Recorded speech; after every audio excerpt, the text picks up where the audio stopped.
Oke, alhamdulillah untuk pisau pocket atau pisau lipatnya sudah jadi. Oh, ini tadi saya kasih lem power ini. Nanti habis ini saya amplas, saya semprot lagi, saya clear lagi biar mulus. Seperti ini penampakannya.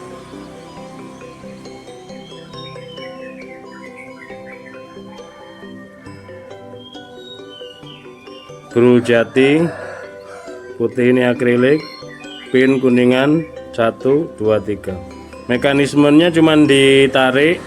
Ini pin untuk bilahnya,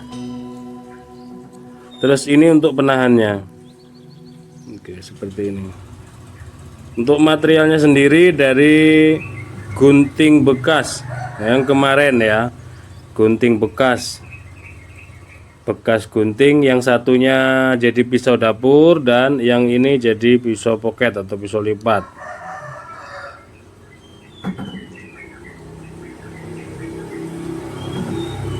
Untuk panjang bilahnya ini 8 cm, lebar 1,5, tebal 1 mili.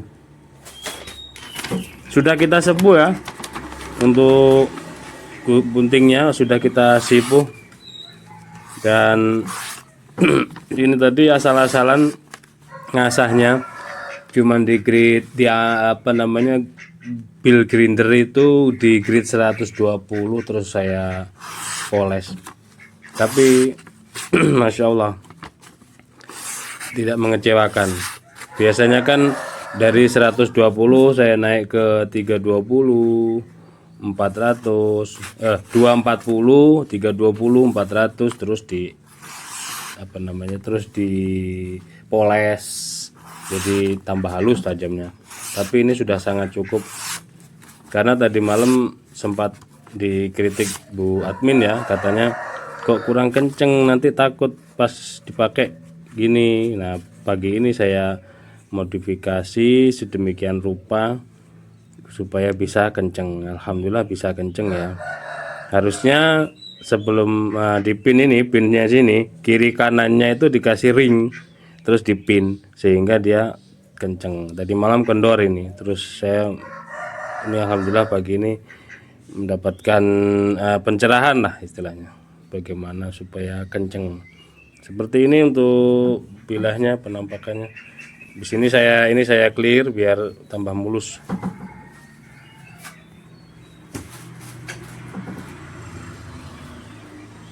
Ya, Pak.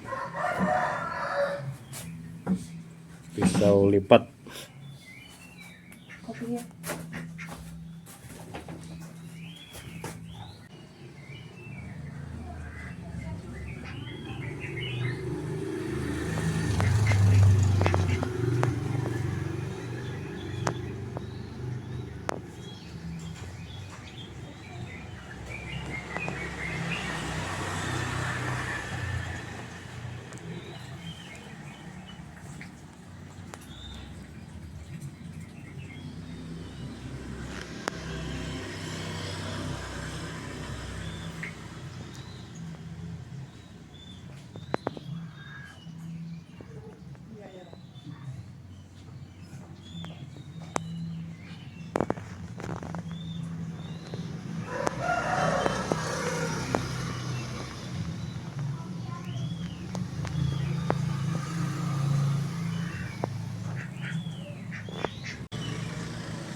Monggo ngopi.